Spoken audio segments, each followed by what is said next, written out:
Assalamualaikum warahmatullahi wabarakatuh. Kami dari kelompok E dengan materi pajak hiburan akan mempresentasikan hasil diskusi kerja kelompok kami.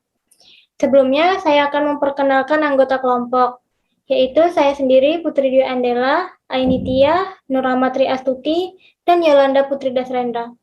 Untuk itu, saya akan langsung ke materinya.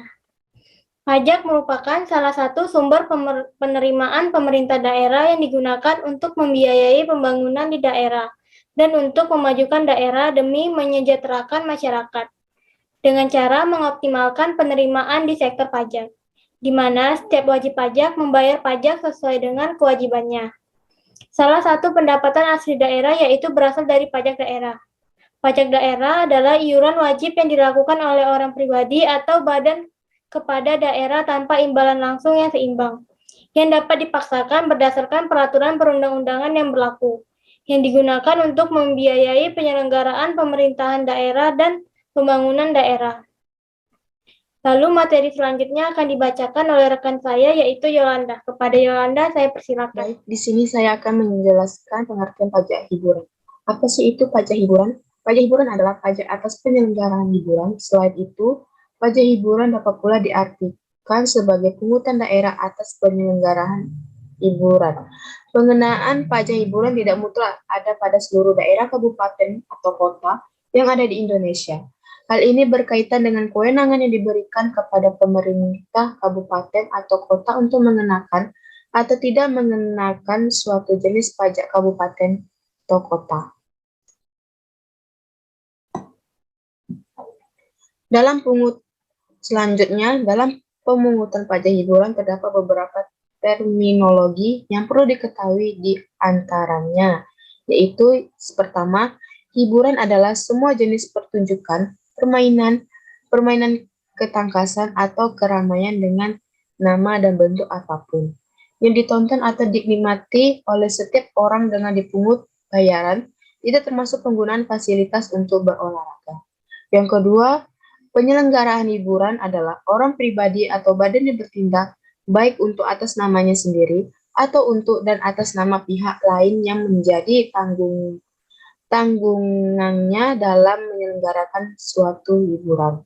Yang ketiga, ada penonton atau pengunjung adalah setiap orang menghadiri suatu hiburan untuk melihat dan atau mendengar atau menikmatinya atau menggunakan fasilitas yang disediakan oleh penyelenggara hiburan kecuali penyelenggara, karyawan, artis, dan petugas yang menghadiri untuk melakukan tugas pengawasan.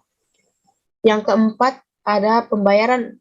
Pembayaran adalah jumlah yang diterima atau seharusnya diterima dalam bentuk apapun untuk harga pengganti yang diminta atau seharusnya diminta wajib pajak sebagai penukar atas pemakaian atau pembelian jasa hiburan serta fasilitas penunjangnya, termasuk pula semua tambahan dengan nama apapun juga yang dilakukan oleh wajib pajak yang berkaitan langsung dengan penyelenggaraan hiburan, termasuk dalam pengertian pembayaran adalah jumlah yang diterima atau seharusnya diterima, termasuk yang akan diterima antara lain pembayaran yang dilakukan tidak secara tunai.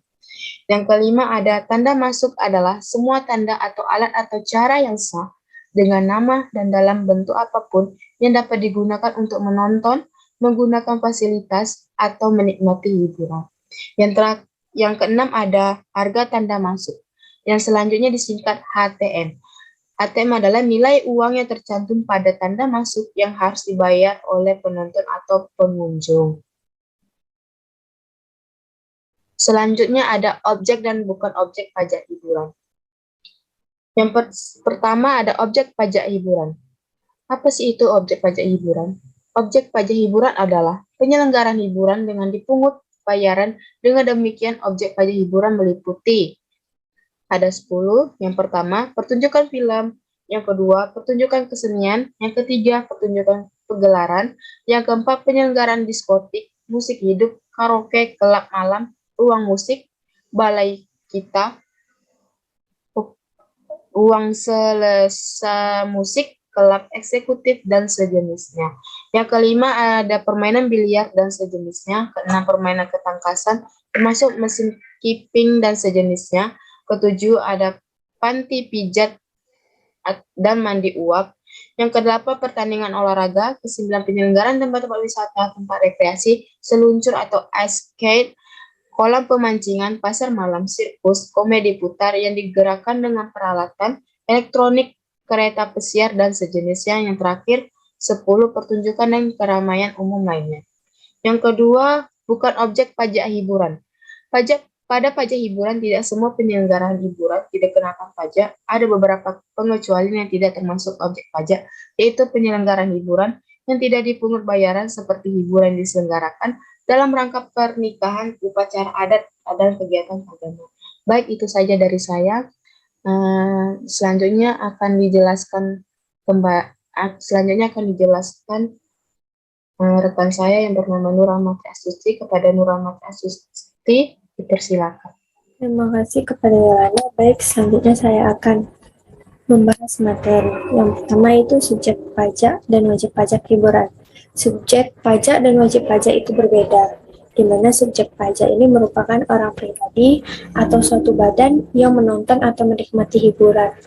Secara sederhananya, subjek itu seperti konsumen, sedangkan wajib pajak itu merupakan pribadi atau badan yang menyelenggarakan hiburan dan merupakan orang yang membayar pajak tersebut kepada pemerintah daerah. Oleh karena itu, subjek pajak dan wajib pajak itu berbeda. Selanjutnya, dasar pengenaan pajak hiburan. Dasar pengenaan pajak adalah jumlah pembayaran yang harus dibayar untuk meminta, menggunakan, memainkan, dan atau menikmati sarana hiburan yang disediakan. Dasar pengenaan pajak hiburan adalah jumlah pembayaran atau yang seharusnya dibayar untuk menonton dan untuk menikmati hiburan tersebut. Pengertian yang seharusnya dibayar itu termasuk pemberian potongan harga dan tiket cuma-cuma.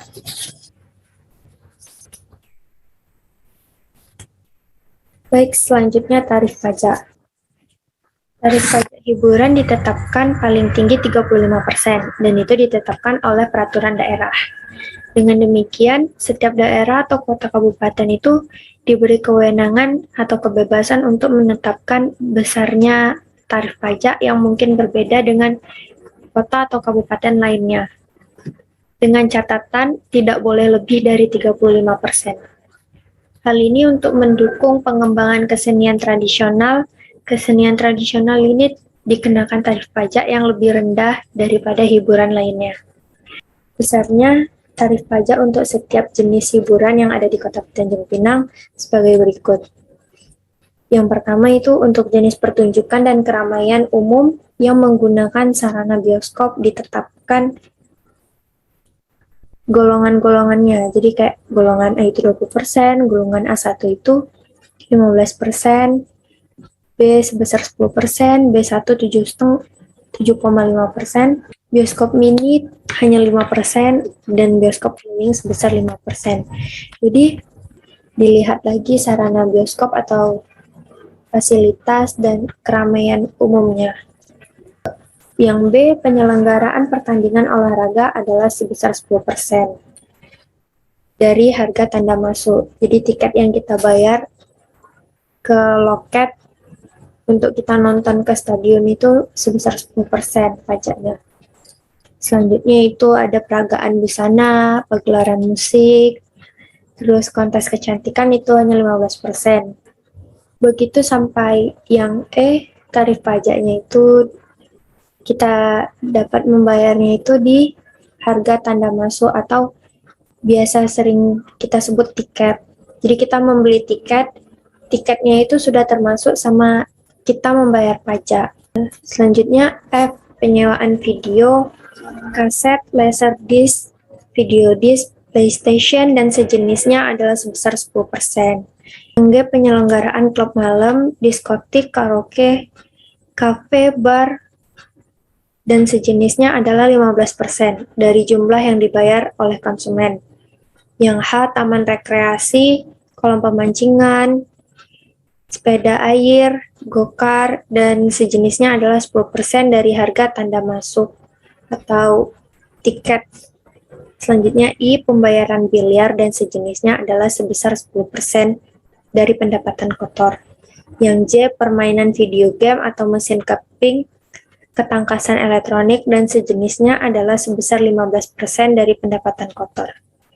Untuk lapangan driving, rank golf dipungut pajak setiap pemain atau per orang adalah sebesar 5% dari green fee, caddy fee, buggy fee, dan member fee.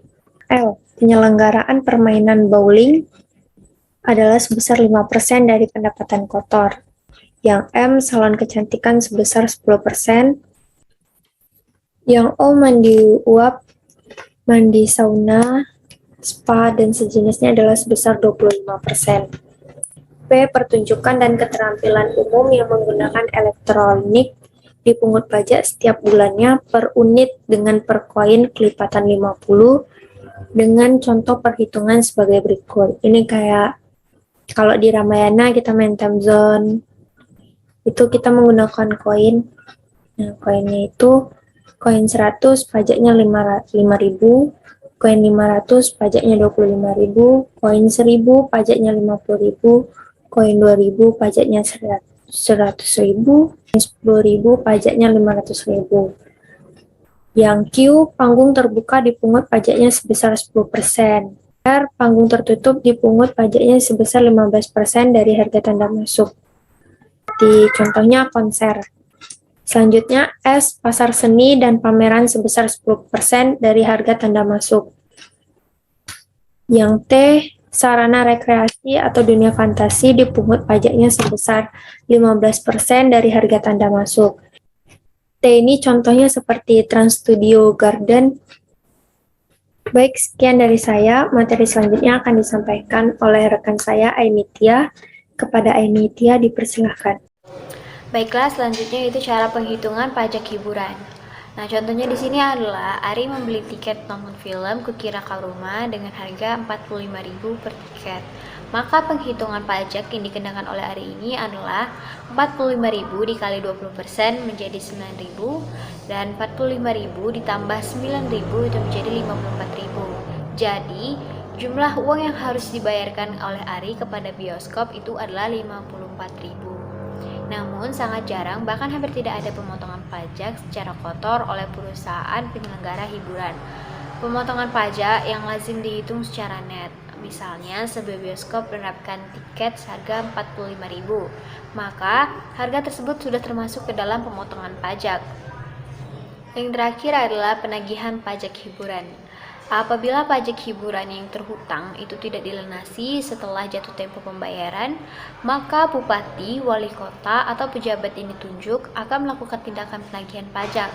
Penagihan pajak ini dilakukan terhadap pajak terhutang dalam surat keputusan pembetulan, surat keputusan keberatan, dan putusan banding yang menyebabkan jumlah pajak yang harus dibayar ini akan bertambah. Penagihan pajak ini dilakukan dengan terlebih dahulu dengan memberikan surat teguran atau surat peringatan sebagai awal tindakan penagihan pajak dan dikeluarkan oleh pejabat yang ditunjuk oleh bupati atau wali kota. Dalam jangka 7 hari sejak surat teguran atau surat peringatan wajib pajak harus lunasi pajak yang terutang. Selanjutnya, apabila jumlah pajak yang terutang masih harus dibayar tidak dilunasi juga dalam jangka waktu yang sudah ditentukan dalam surat teguran, maka akan ditagih dengan surat paksa.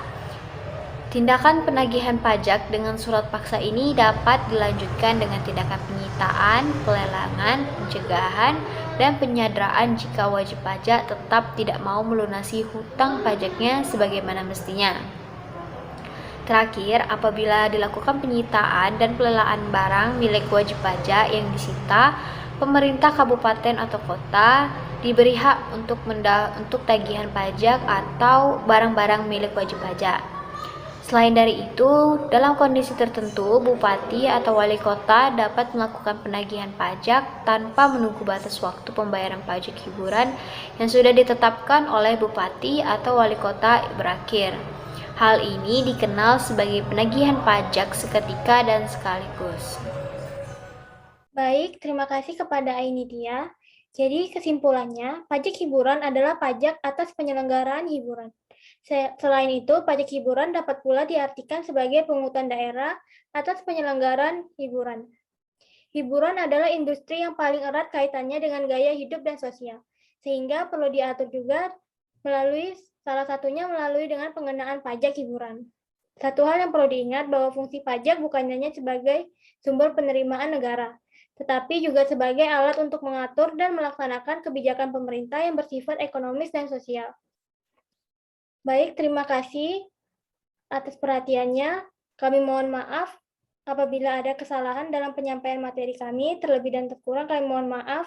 Wabillahi taufik walhidayah. Wassalamualaikum warahmatullahi wabarakatuh.